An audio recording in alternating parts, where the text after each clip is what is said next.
after the session on reversible hydrocolloids, we are now ready to go on to the irreversible hydrocolloids. Irreversible hydrocolloids are basically your alginates, and alginates are one of the most used impression materials that are there in dentistry.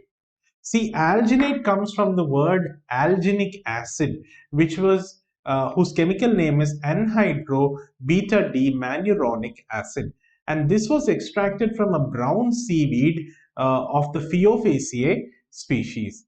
Alginic acid is a usually naturally occurring hydrophilic substance, which is basically a polysaccharide element. Alginate was developed as a substitute to agar, especially during World War II when agar became scarce. Japan was one of the largest producers of agar at that point of time, and due to the bombing of Hiroshima and Nagasaki, we were forced to look for alternatives, and we came to the discovery of Phaeophaceae algae, and from that we got alginic acid, which was later processed to form alginate. Currently, it is used in every single dental clinic the world over.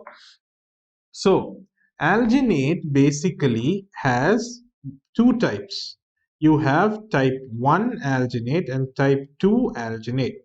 Type 1 alginate is a fast setting alginate and type 2 is a normal setting alginate.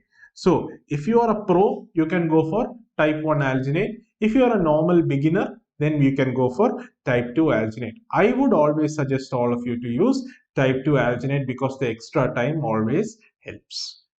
Now, alginate is supplied as package, right? You can come in bulk package. We all buy it in bulk packets because it is of so much use. You can buy it in tins. If you are a big practitioner, you can buy in bins. If you are a small practitioner, you can buy in sachets, etc. They also come in individual sized packets, individual pre-weighed packets, right? And that is used for individual impressions.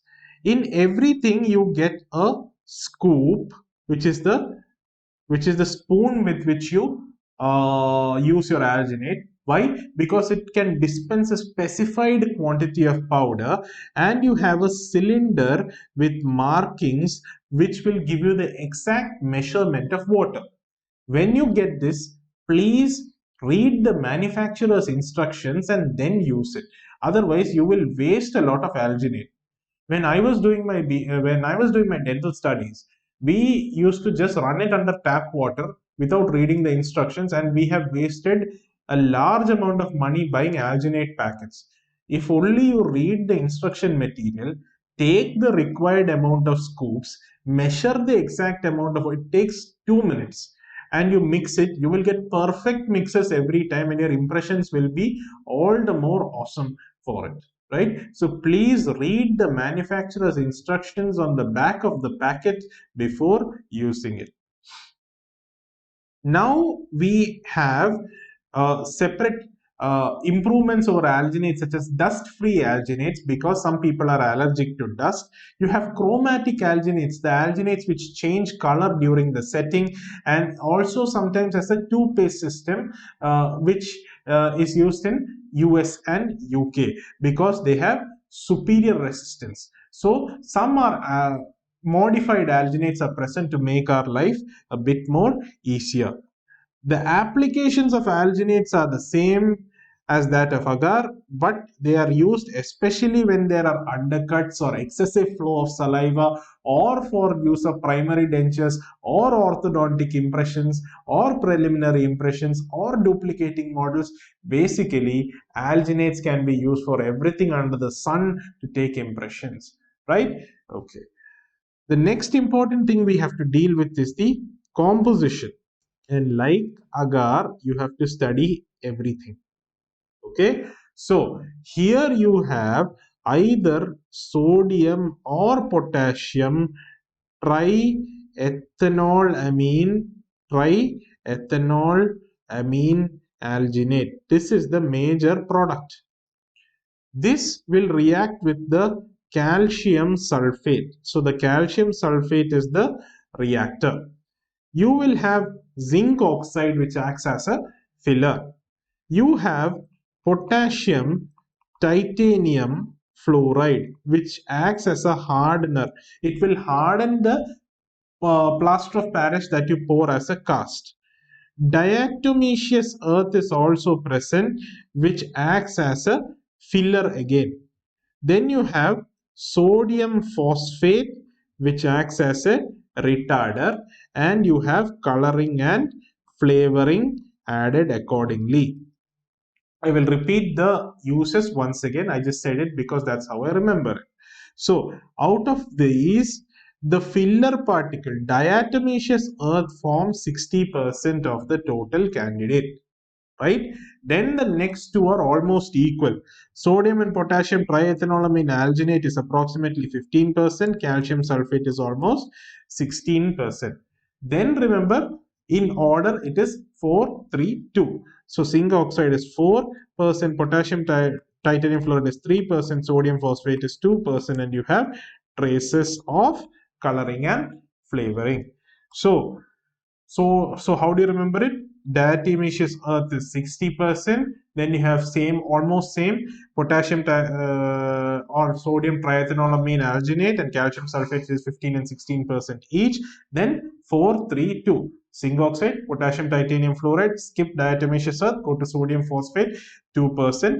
Then you have coloring and flavoring, which is in traces. So now that that is done, we have to understand the functions. See, sodium and potassium triethanolamine is the powder which reacts with the calcium ion seen in calcium sulfate. So these two are the ones which essentially form the reaction. That is why you have 15 and 16% equal quantities respectively. Zinc oxide and diatomaceous earth both are the fillers. Potassium titanium fluoride acts as a gypsum hardener. Gypsum hardener. It hardens the plaster of Paris cast when poured. Sodium phosphate acts as a retarder. It acts as an agent which slows down the setting reaction. And coloring and flavoring is obvious. So I hope alginate composition is clear to each and every one of you. Now we go on to the setting reaction. See, quite simply, when alginate is mixed with water, you will lead to the formation of a salt. When it is brought into the patient's mouth, it will convert to a gel. And this conversion is by a chemical reaction. That is why you don't need to have a specialized hydrocolloid chamber or a rimlock water tray. You can use it with just any normal impression material. This is the simplest way I can explain this to you. Alginate mixed with water will form a salt. The salt will be converted to a gel by a chemical method, and because it is a chemical method, it is an irreversible method. So what happens? The final gel will be calcium alginate, and the calcium alginate will be produced when sodium alginate will or potassium alginate, which is the first component, reacts with the reactor, which is calcium sulfate. Now, this reaction, if it occurs too fast, you can add something like sodium phosphate, which acts as a retarder, and this slows down the reaction. I hope this is clear to you. So, let me give you the reactions and make you understand exactly what is going on, how calcium alginate is formed. So, in the first reaction, sodium phosphate is present, correct? This will react with calcium sulfate, leading to the formation of calcium phosphate and sodium sulfate. If you balance the equation, this is 2, 3, and 3, right? So, what exactly happens? Just remember this. Calcium ion will react with the phosphate ion to form calcium phosphate, and in the other section, sodium ion will react with the sulfate ion to form sodium sulfate. Easy, you just exchange the ions, right? So now what have you seen? You have seen the formation of calcium phosphate and sodium sulfate. This reaction is important for the reaction 2 to start kickstarting. So what happens at this point? Sodium alginate, which is present in the powder, will react with the remainder of the calcium sulfate and in the react with water to form calcium alginate and sodium sulfate. Calcium alginate and sodium sulfate, and this combination will be your gel form, and this gel form has a brush heap structure. Basically it is a fibril network. It is a fibril network which consists of a sodium alginate salt in the center, surrounded by the matrix which consists of calcium alginate. Calcium alginate. This is how this reaction happens. So once again, to repeat, sodium phosphate will react with calcium sulfate. Sodium will go to sulfur. Potassium will react with calcium to form calcium phosphate and sodium sulfate. When this reaction is triggered, the sodium alginate which is present will react with the calcium sulfate in the presence of water to form calcium alginate and sodium sulfate. Let us leave sodium sulfate out of the picture. You will see unreacted calcium alginate in the core, which will form the brush heap sort of structure, along with the calcium alginate which surrounds these unreacted particles to finally get the entire structure of alginate. This is how alginate sets chemically. Coming to the properties of alginate hydrocolloid, it will have a pleasant taste, odor and smell, which is why it is used. It has good flexibility, good elasticity and good tissue recovery, and it has excellent reproduction of tissue detail, which is almost sometimes considered inferior to the elastomeric impression material. It has decent strength and it has a decent tear strength also. Like agar agar, this also has syneresis and imbibition. Therefore, when placed in contact with water, alginate will absorb water. If you leave it out, it will dry. Therefore, dimensional stability will be a problem, and therefore you have to pour the cast as soon as possible. Only people who have allergies to alginates will get any sort of allergic reaction. Otherwise, people who have dust allergy should not be exposed to alginate. You have dust free alginates for that. If that is not the case, you can always switch to elastomeric impression material. So how do you manipulate alginate? See, manipulation is half won when you mix a proper bowl of alginate. What do? First step, before you take the rubber bowl and spatula, first step, please read the manufacturer's instructions. Dispense actual quantities of powder and actual quantities of liquid as per the manufacturer's instructions. So what do you need? You need a clean mixing bowl. You need a clean mixing bowl and a clean wide base spatula. You need a wide base spatula. Okay, a spatula basically does not look like this. Let me recorrect it. A spatula basically looks somewhat like this with a handle. Okay, you grip the handle and then you use it like a spoon to mix it. So what is the thing that you need to do? You need to take correct amount of scoop. See, when you take the scoop like this is your scoop, you should not fill the powder up to the brim like this. What you need to do, if you have the scoop over here, use your finger and run it along the surface until you have exact amount of powder that is stored inside this scoop. You should have just exactly this much amount of powder. When you usually take it, it will have this much, but using a finger you should take exactly the scoop that is required. Take 2 for your mandible, 3 for maxilla. All of that depends on the size of your tray. Take this and empty it into your clean mixing bowl. Into your clean mixing bowl. Then what do? Take the water and put it inside this mixing bowl. Okay, take the water and you put it inside this mixing bowl and add just a little bit of water if it is entirely necessary. Then what do? You hold the rubber bowl over here, take the spatula, and then you wet the entire mix. You have to take the water and wet the entire mix properly until you get a good good mixture, until you get a good wet mixture. It should not be like dripping wet, it should just be wet, right?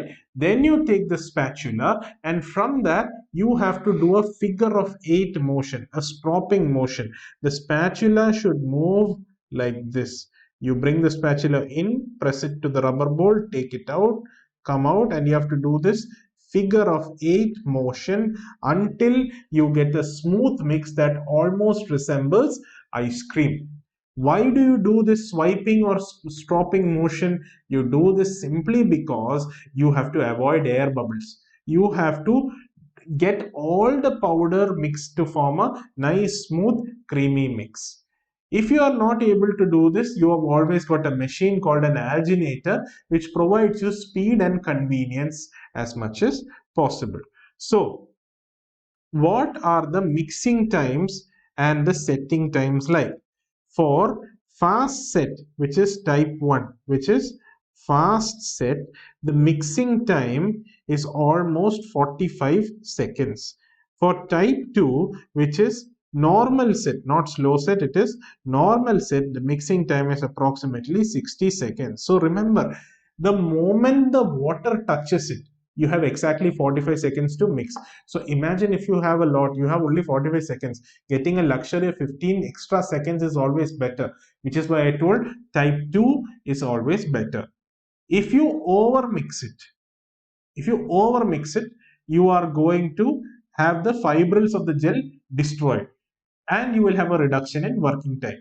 If you undermix it, you will get a wet mix. The mix will be grainy. It will not have a good recording of detail, and it will go into the patient's mouth and lead to a gag reflex. So that is bad, right? Now, for fast setting alginate, the working time for type 1 is 1.25 minutes, which means you will have to take it, load it, and wait for it to set within 1.25 minutes. Lot of time.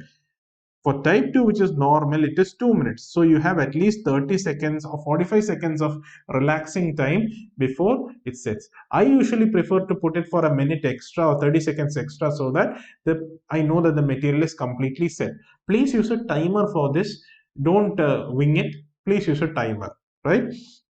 Now, for gelation time, fast set occurs in about 1.5 to 2 minutes, and type 2 it occurs from 3 to 4.5 minutes. Okay, and gelation time can be controlled by controlling the room temperature, controlling the water temperature, controlling the controlling the setting based on the manufacturer's instructions. You can use colder water longer the gelation time, warmer water shorter the gelation time. If possible, the rubber bowl and the spatula can also be cooled. So basically use cold stuff, air condition your clinic, use cold spatula, cold rubber bowl, use cold water. You will have nice time to mix and strop and get a good mix going. It should have proper ice cream appearance, nice smooth glossy appearance. Load it calmly onto the tray and slowly take it and put it into the patient's mouth. When you choose your tray, you should use a steel rim locked perforated tray.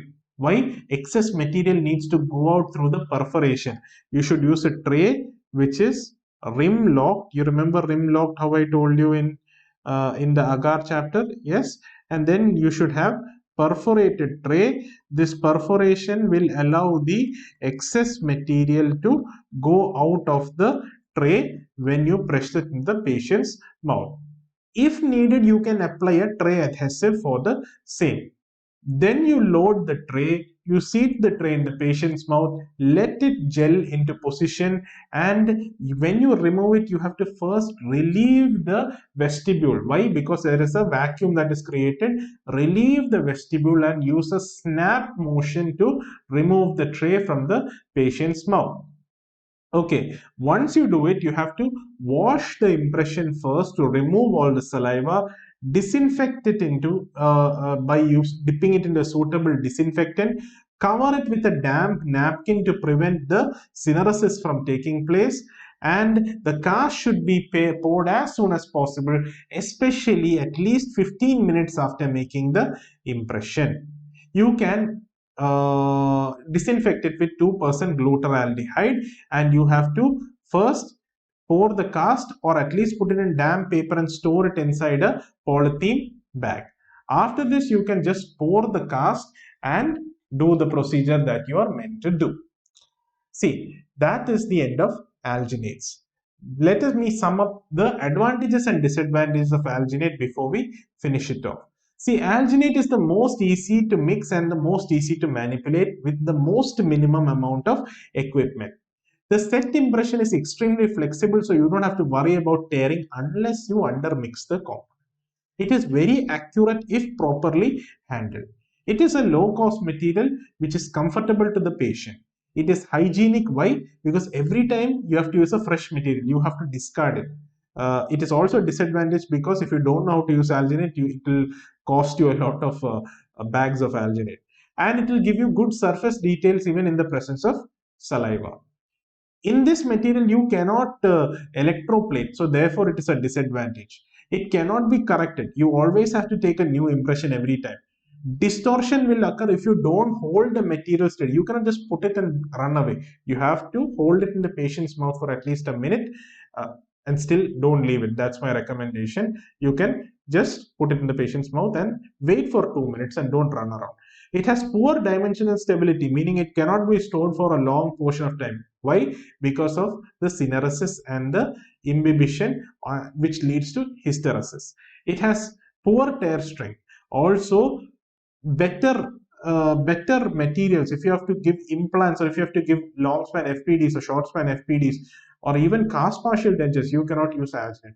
We would prefer you to use elastomeric impression materials. So with that, we come to the end of reversible and irreversible hydrocolloids. In the next session, we will deal with elastomeric impression materials.